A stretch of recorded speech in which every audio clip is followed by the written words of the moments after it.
Le publi rédactionnel, en voilà une bonne idée. Même The Washington Post a misé dessus pour rentabiliser son site.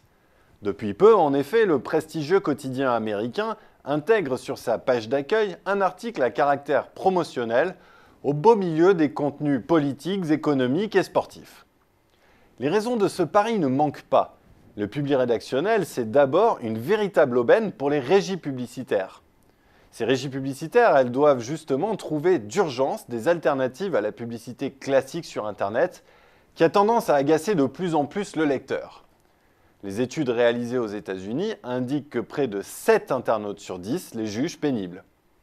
Face à ce ras-le-bol, les navigateurs Internet et parfois même les opérateurs ont développé des outils pour bloquer la publicité. Alors dans ce contexte, pourquoi ne pas être tenté par le publi rédactionnel pour gagner un peu d'argent? Surtout que les sites éditoriaux se trouvent sur un segment particulièrement pauvre en croissance, les perspectives restant même moindres que pour l'ensemble des portails Internet. Parmi les leviers de croissance possibles figurent entre autres la création de nouveaux formats publicitaires plus impactants et une meilleure intégration du discours publicitaire au site et au contenu. Là, vous l'aurez compris, le publi rédactionnel colle parfaitement.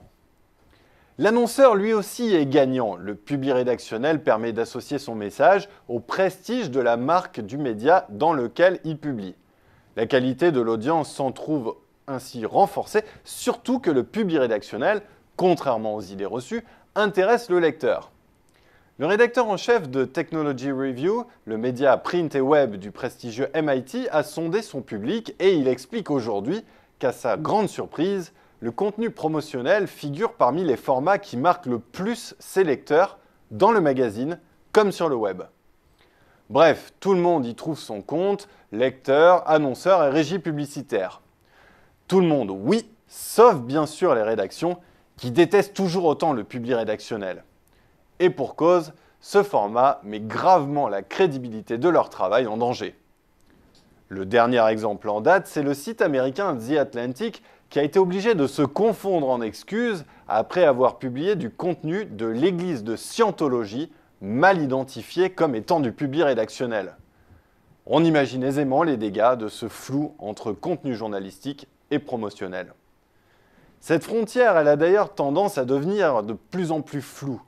En situation financière précaire, les grands médias publient aujourd'hui du contenu de blog dont la production est moins chère, voire carrément gratuite, mais ce contenu n'est pas rédigé par des journalistes. C'est-à-dire que les rédacteurs qui écrivent ces blogs ne sont pas tenus à la déontologie inhérente à la carte de presse. Ils peuvent donc très bien être payés ou recevoir des cadeaux en échange de leurs messages, ce qui est d'ailleurs une pratique déjà courante en ce qui concerne les produits high-tech, la mode ou la culture. Le moteur de recherche Google a d'ailleurs mis le holà face à cette vague de publi rédactionnel qui inonde aujourd'hui son service Google Actualité. Inquiet de la qualité de son service, ou plutôt du contenu qu'il agrège, le moteur de recherche a menacé de bannir les éditeurs qui le pratiqueraient. Il a même demandé aux internautes de dénoncer les contrevenants. C'est donc Google Actualité, la seule rédaction au monde à 0 carte de presse, qui se fait aujourd'hui le garant de la déontologie journalistique. Vous en conviendrez, voilà qui ne manque pas de sel.